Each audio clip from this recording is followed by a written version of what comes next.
انجام بینمازی. نبی کریم صلی الله علیه و آله و سلم فرموده است کسی که متوجه نمازش نیست پس خداوند جل جلاله او را با 15 نوع جزا و مصائب روبرو می سازد که 6 نوع آن جزا در این دنیا است، 3 نوع آن جزا در هنگام مرگ است و 3 نوع آن جزا در قبر است و 3 نوع جزای دیگر در روز قیامت است. 6 نوع جزایی که در دنیا است: اول، در عمرش برکت از بین می رود. دوم، خداوند جل جلاله دعایش را قبول نخواهد کرد. سوم، خداوند جل جلاله نور را از صورتش خواهد گرفت.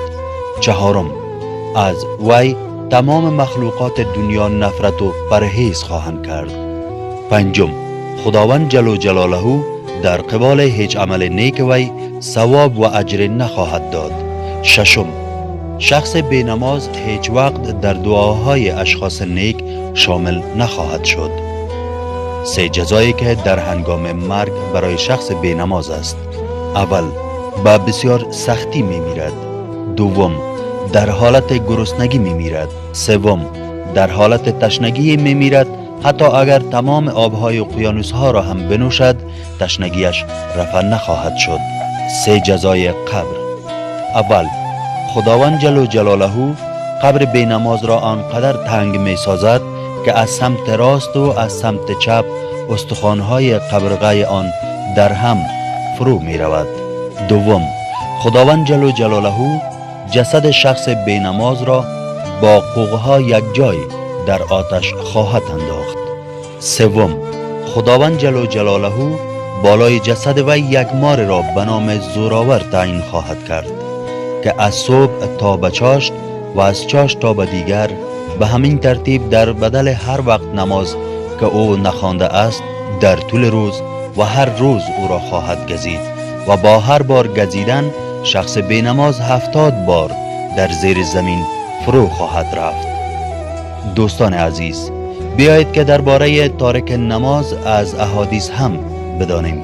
شخصی که نماز صبح را ترک می کند نور چهرهش از بین می رود. شخصی که نماز ظهر را ترک می کند در روزیش برکت نخواهد بود. شخصی که نماز عصر را ترک می کند وجودش ناتوان خواهد شد. شخصی که نماز شام را ترک می کند از استفاده اولاد محروم خواهد شد. شخصی که نماز خفتن را ترک می کند از فایده های خواب محروم خواهد شد. شخصی که نماز جمعه را ترک می کند دلش سیاه خواهد شد. امام احمد بن حنبل رحمت الله علیه: شخص بینماز باید تا حد زندانی شود که توبه کند. امام اعظم ابو حنیفه رحمت الله علیه: از شخص بینماز خوک هم نفرت می کند. امام شافعی رحمت الله علیه: قصداً نماز را ترک کردن کفر است. دوستان عزیز، بیایید وعده کنیم که بعد از این نماز 5 گانه را ترک نمی کنیم و مهربانی کرده ویدیو را از روی ثواب با دوستانتان نیز شریک سازید.